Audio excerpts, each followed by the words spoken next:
The shadow in the storm drain. The rain wasn't just falling, it was attacking. Great sheets of water slammed against my windshield, turning the world into a blurred, gray nightmare. My wipers fought a losing battle, their frantic thump-thump-thump the only rhythm in the roaring darkness. I was crawling along I-80 through Pennsylvania, hauling a tanker of industrial solvent that felt heavier with every mile. The road was virtually empty. Same people had pulled over hours ago. But I had a deadline, and in our line of work, deadlines are religion. That's when I saw her. A small, pale shape materialized in the gloom just beyond the reach of my headlights. A child, a little girl, no more than 7 or 8, standing motionless on the shoulder. She was soaked to the bone, her white dress plastered to her skin, her dark hair hanging in wet ropes around a face that was too still, too calm for someone in her situation. She didn't wave. She didn't cry. She just stood there, a ghost in the storm. My foot slammed on the brake before my brain could even process the danger. The tanker shuddered and groaned behind me, its massive weight threatening to push me into a skid. I fought the wheel, hard hammering against my ribs, and managed to bring the rig to stop about 50 yards past her.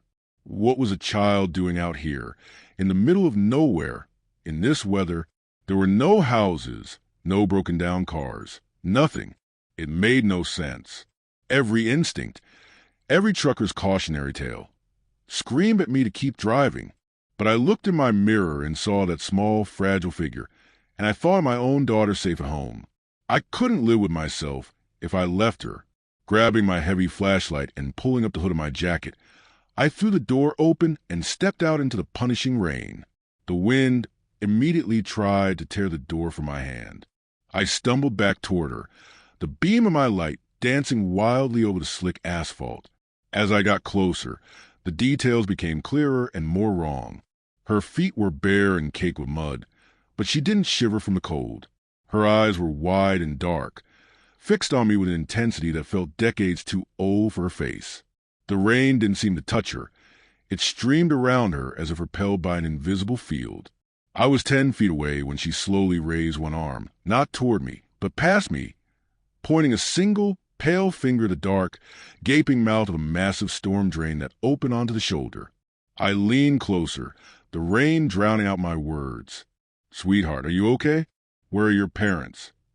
Her lips moved, and though the storm was roaring, her voice cut through it with unnatural clarity, a dry rustle that went straight into my ears. "He's waiting for you." Then she turned and, with impossible speed, vanished into the torrential downpour. I stood there, frozen, soaked, and utterly terrified, staring at the black hole of the storm drain.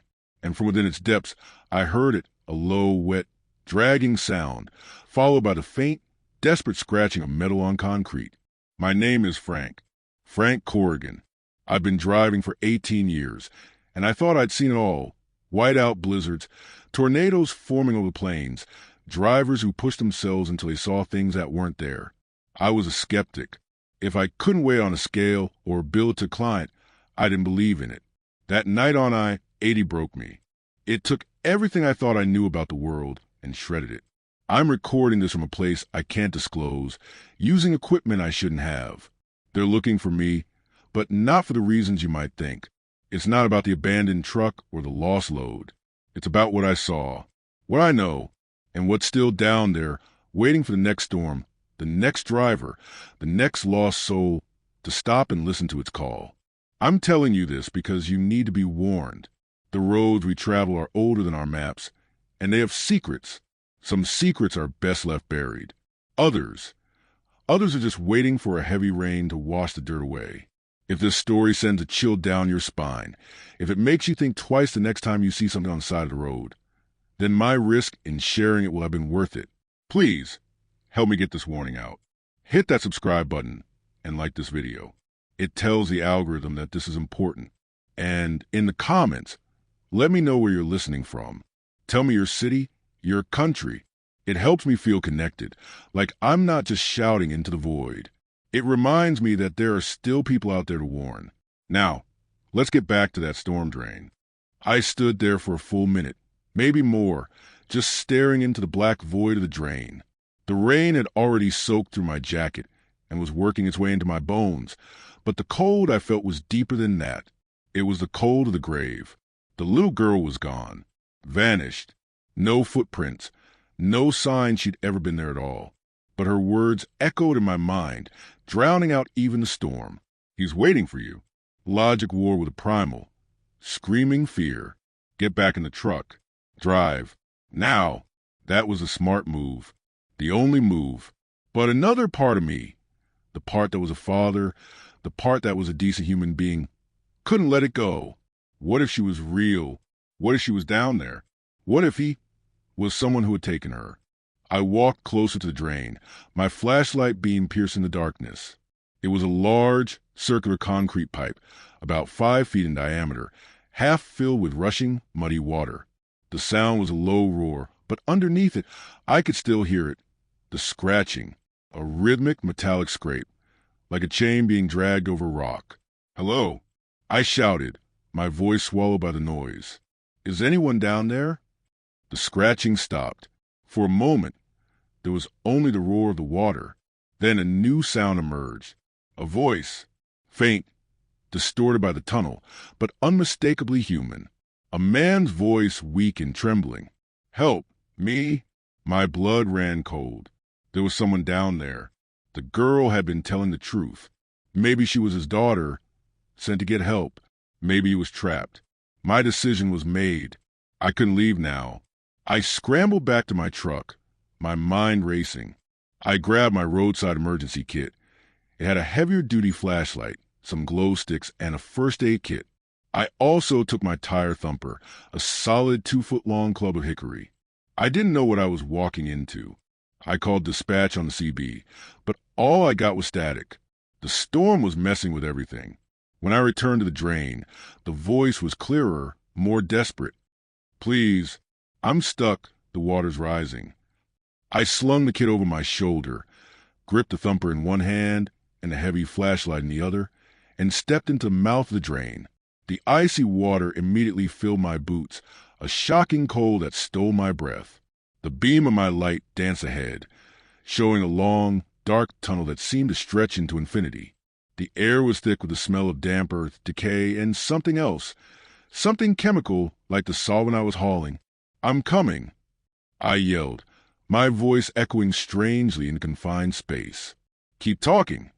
"The light," the voice called back, closer than I expected. "I see your light. Hurry." I waded forward, the water pulling at my legs. The scratching had started again, but it was different now, less random. It had a pattern. Scrape, drag, pause. Scrape, drag, pause. It was keeping time with my own movements. I stopped, and the scratching stopped.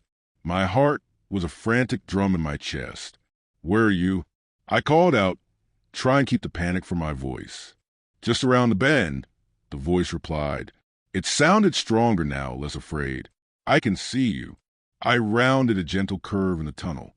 My light swept across the concrete, and there, about 20 feet ahead, was a figure, a man, sitting with his back against the wall, his legs submerged in the rushing water. He was wearing what looked like a trucker's jacket, and he was smiling. It was a wide, relieved smile, but there was something off about it, something that didn't reach his eyes, which were shadowed pits. "Thank God," he said, his voice smooth and clear now, no trace of the weakness from before. I thought I was a goner. I took a step closer, then another. That's when I saw the chain. It was wrapped around his waist, bolted to the wall. And that's when I saw his eyes properly. They weren't human. They were solid, glossy black, like obsidian. And his smile stretched wider, far too wide for his face. "You're right on time," he said, and his voice was no longer coming from his mouth, but from all around me, from the very walls of the drain. The scratching started again, loud and frantic, right behind me. I spun around and saw the source, a long, rusted metal hook, scraping its way down the tunnel wall, coming straight for me. I stumbled backward, away from the hook and the chained man, my boots slipping on the slimy concrete floor. The water was up to my thighs now, its current stronger, more purposeful, as if trying to hold me in place. The man's laughter echoed through the tunnel, a dry, rattling sound that wasn't laughter at all, but the shaking of stones in a tin can. "My friend is eager to meet you," the thing wearing a man's face said, its head tilting to an impossible angle. The chain around its waist rattled as it shifted, but it made no move to stand. It was the bait. I was the fish. The hook scraped closer, a 6-foot-long pole of rusted iron with a cruel, barbed tip. It moved with a jerky, insectal intelligence, feeling its way along the wall. I swung my thumper, connecting with the metal shaft. The impact sent a painful jolt at my arm, but the hook barely slowed. It just changed direction, now coming at me from the center of the tunnel. I turned and splashed back the way I came, my flashlight beam bouncing wildly. The entrance had to be close. I'd only come 100 yards or so, but the tunnel ahead was just darkness. No circle of gray light, no sound of the storm, just an unending black throat. "Where do you think you're going?" the voice whispered, now right next to my ear. I flinched away, but there was nothing there. The chained man was still 20 feet behind me, smiling his terrible smile. I ran, or tried to. The water was a resisting force, thick and heavy. My breathing was ragged, sobs of terror catching in my throat. The scratching of the hook was right behind me, gaining. I risked a glance back. It was floating now, just above the water's surface, the barbed tip swaying back and forth like the head of a snake. Ahead, the tunnel forked. To the left, the water flowed more swiftly, and I could hear a louder roar, perhaps a drop into a larger channel. To the right, the tunnel was smaller, darker, and the water was shallower. A third option appeared, a metal maintenance ladder bolted to the wall, leading up to a manhole cover. The hook scraped against the ceiling above me, sending a shower of concrete dust into my hair. I had to choose. The ladder. It was my only way out. I lunged for it, my numb fingers fumbling for the cold, wet rungs. I slung the flashlight over my wrist and started to climb, the thumper tucked into my belt. The hook slammed into the space where I'd been standing, sending up a spray of filthy water. I climbed, my muscles screaming. The manhole cover was right above me. I pushed. It didn't budge. I put my shoulder into it, heaving with all my strength. Nothing. It was sealed shut or too heavy. Below me, the hook was rising, its barbed tip questing for my feet. "Help!" I screamed, pounding on the cold iron above me. "Someone, help me!" From the right-hand tunnel, a new sound answered. Not the hook, not the chain thing. It was a wet, sloshing footstep. Then another. Something large was moving in the darkness of the smaller tunnel. Something that displaced a lot of water. The thing below me reached the base of the ladder and began to climb, its metal claws clinking against the rungs. I was trapped. I fumbled for the glow sticks in my kit, cracked them, and threw them down. The eerie green light illuminated the tunnel below. The hook was halfway up the ladder, and emerging from the right-hand tunnel was a shape that defied understanding. It was a massive, hulking form made of the things of the drain, tangled weeds, rusted metal plastic bags, and things I didn't want to identify, all held together by a thick, black, tar-like substance. It had no clear head, just a shifting mound from which multiple, long arms extended, each ending in a different tool, a wrench, a blade, another hook. This was the thing that was waiting. One of its arms, ending in a pair of massive, rusted shears, snaked out and snipped the hook's pole in half with a loud crack. The hook clattered down into the water. The thing wasn't after the hook. It was after me. It lurched toward the ladder, its bulk shaking the entire structure. I redoubled my efforts, throwing my entire weight against the manhole cover. With a groan of protesting metal and the sound of breaking asphalt, it shifted. A sliver of rainy night sky appeared, and the sound of the storm flooded back in. Hope, fierce and desperate, surged through me. I pushed again, harder. The cover slid aside another foot. It was enough. I scrambled up and out, collapsing onto the wet asphalt of a road I didn't recognize. I was out. I was free. But as I lay there, gasping, a shadow fell over me. I looked up. I wasn't on a highway. I was in the middle of a small, deserted town street, and standing over me, her white dress dry despite the rain, was the little girl. She smiled, a perfect porcelain doll smile. "You can't leave," she said softly. "The game isn't over." From the open manhole, a black, tar-covered arm emerged, feeling its way onto the street. I scrambled backward on my hands and feet, my eyes locked on the monstrous arm as it groped the asphalt, searching for purchase. The rain hammered down on the deserted street, steaming where it touched the black, oily limb. I looked frantically around. I was on what looked like a main street from a forgotten era. Old-fashioned storefronts with boarded-up windows, a single flickering gas lamp, and a silence that was deeper and more profound than any I had ever known. The storm's roar was muted here, as if this place existed in a bubble. The little girl stood calmly, watching me. "He doesn't like it when his tools try to leave the workshop," she said, her voice a sing-song parody of child's. "Where am I?"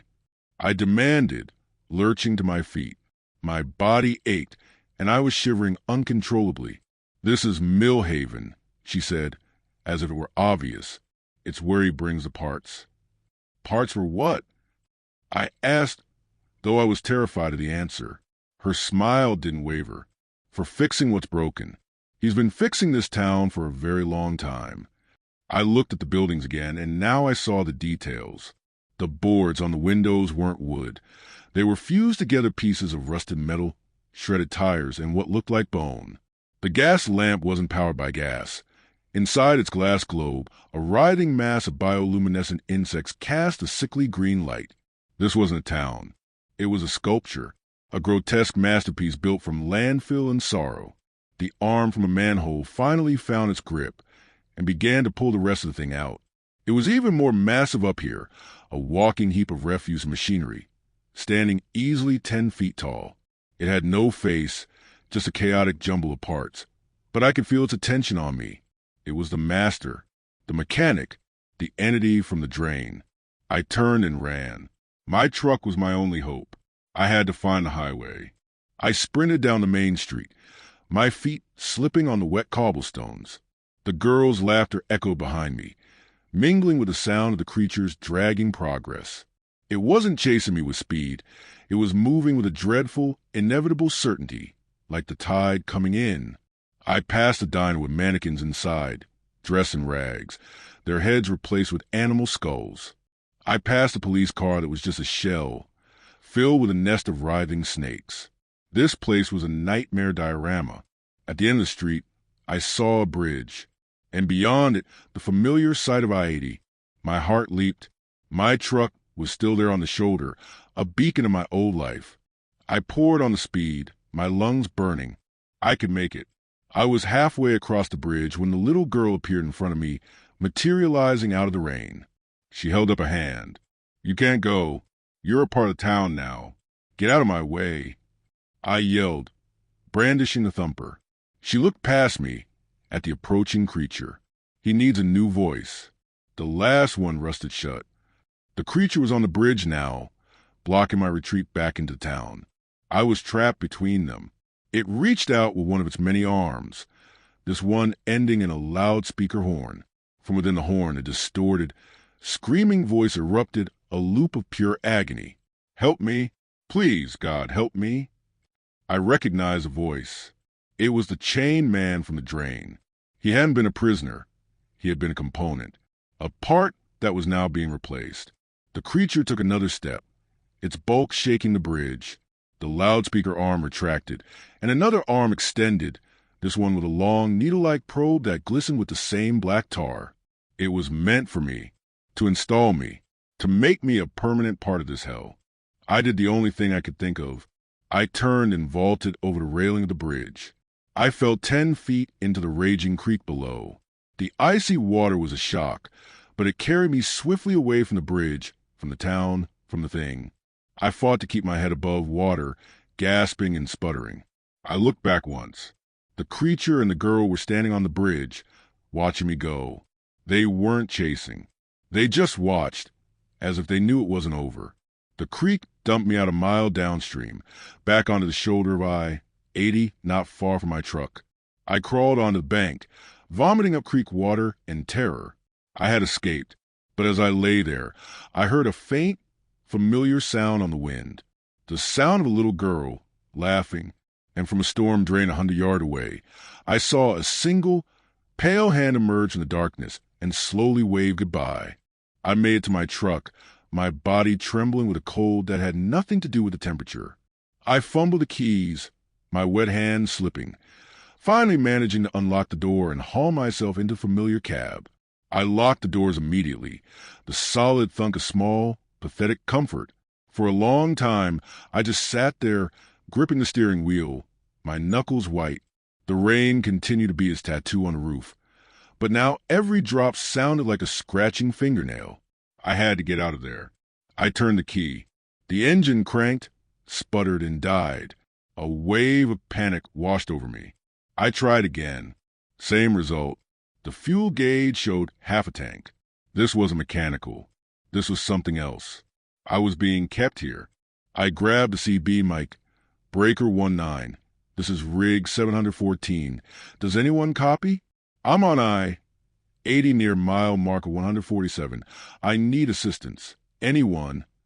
The only response was a burst of static that, for a moment, sounded like the screaming loudspeaker voice from the creature. I threw the mic down. That's when I saw her in my passenger side mirror. The little girl, standing by the storm drain where I'd first seen her. She was dry, perfectly, impossibly dry. And she was smiling, waving at me with slow, deliberate motions. I looked away, my heart hammering. You're not real, I whispered to myself. This is shock. You hit your head. A tapping sound made me jump. It was coming from the passenger window. I slowly, reluctantly, turned my head. She was there, her face pressed against the glass, her dark eyes staring in at me. Her mouth moved, and though I couldn't hear her through the storm of glass, I could read her lips. You can't leave. I screamed and slammed my hand on the window, startling her back. She didn't look angry, just disappointed. Then she pointed, not at me, but at the storm drain. The dragging, scraping sound started again, louder now, coming from directly beneath my truck. I felt a jolt. Then another. The entire rig began to shake. It was a gentle vibration at first, then grew more violent. Tools rattled in their compartments. The dashboard instruments quivered. Something was under me. Something big. I looked out the driver's side window and saw them. All along the highway, from every storm drain for as far as I could see, dark, oily shapes were emerging. They weren't as large as the main creature, but they were made of the same stuff: rusted metal, plastic, rotting matter. They were like worker ants scuttling out of their nests, and they were all converging on my truck. They began to climb. I heard their weight thudding against the sides, the screech of metal on metal as their claws found purchase. My windshield began to be covered in a crawling, shifting blanket of darkness. They were trying to get in. They were trying to bury me. I turned the key again, praying to a God I hadn't spoken to in years. The engine coughed, wheezed, and then roared to life. Relief, sharp and painful, flooded through me. I didn't care what was on the hood. I threw the truck into gear and stomped on the accelerator. The tanker lurched forward. I felt sickening crunches as the tires ran over some of the smaller creatures. I turned on the windshield wipers, but they struggled against the mass of writhing bodies plastered to the glass. I sprayed washer fluid, and where it touched them, they sizzled and shrieked, falling away. The industrial solvent in my tanker, it affected them. I had a weapon. I drove like a man possessed, swerving down the highway, trying to dislodge the things clinging to my rig. I saw a sign for a rest area 2 miles ahead. A plan, desperate and insane, began to form in my mind. I pulled into the empty rest area at speed, skidding to a stop near the main building.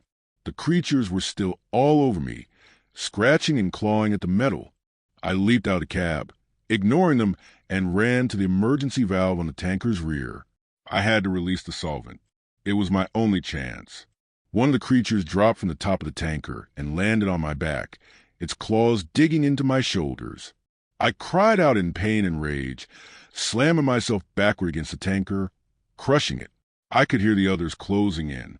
I grabbed the valve wrench from its compartment and began to turn. The valve opened with a hiss. A powerful jet of clear, chemical solvent shot out, hitting a group of the creatures head-on. The effect was instantaneous and horrifying. They didn't just die, they dissolved. Their forms melted into a black, smoking goo, the stench of burning plastic and rotting meat filling the air. The others recoiled, hissing. I swept the spray back and forth, driving them back, clearing a space around the truck. For a moment, I thought I'd won. I had found their weakness. But then, from the woods at the edge of the rest area, I heard a sound that froze the blood in my veins. It was the deep, grinding roar of the main creature. It had followed me, and it was not pleased. The trees at the edge of the parking lot splintered and fell as the massive creature emerged from the woods. It was even larger than I remembered, a walking mountain of refuse and rage. The rain sizzled and steamed on its hot, tar-covered surface. It ignored the spraying solvent, the chemicals simply dripping off its hide like water. My weapon was useless against the master. It stomped toward me, each step shaking the ground. The smaller creatures cowered and scuttled back into the drains, leaving me alone with their maker. I was out of ideas, out of strength. I backed away until I hit the cold metal of my tanker, trapped. The creature loomed over me, blotting out the sky. One of its arms, the one with the needle-like probe, extended toward my face. This was it. I was going to be installed.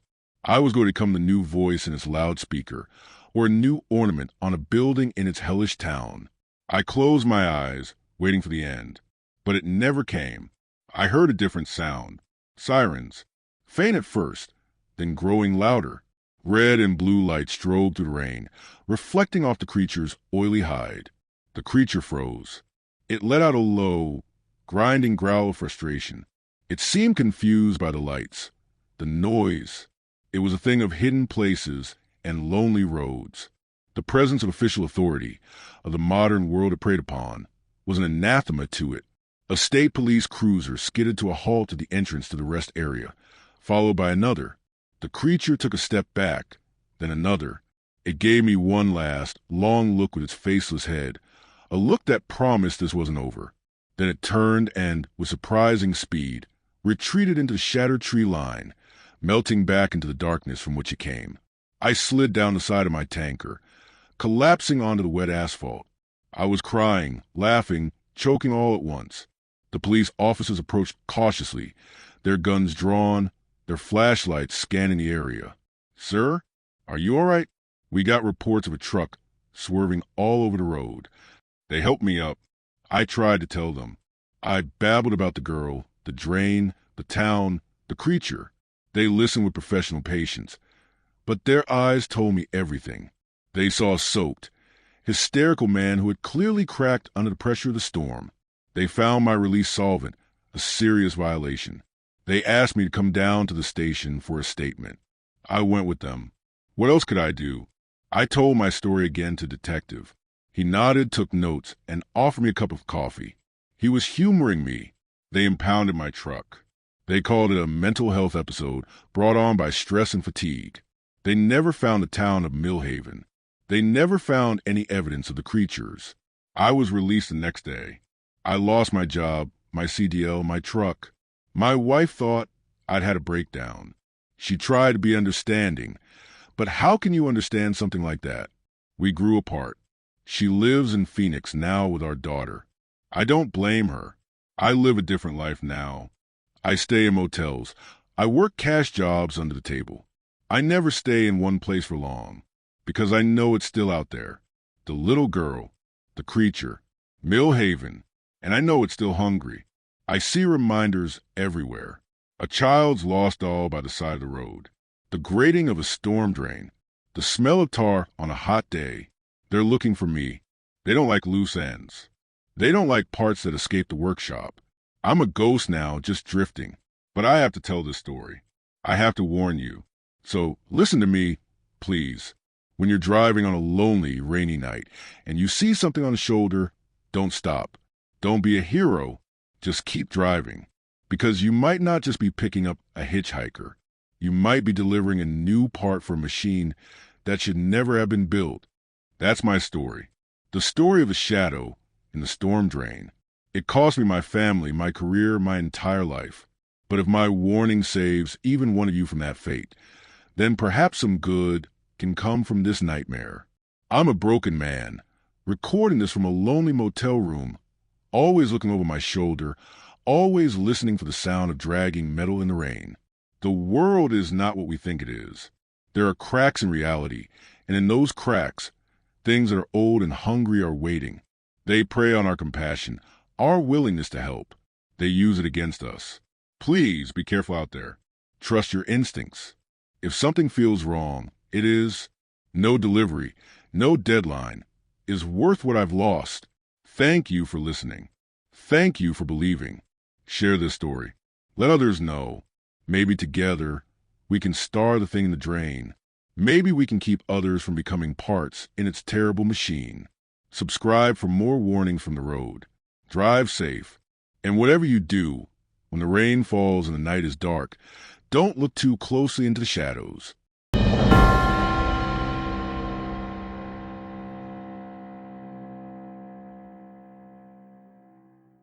Did you enjoy today's stories?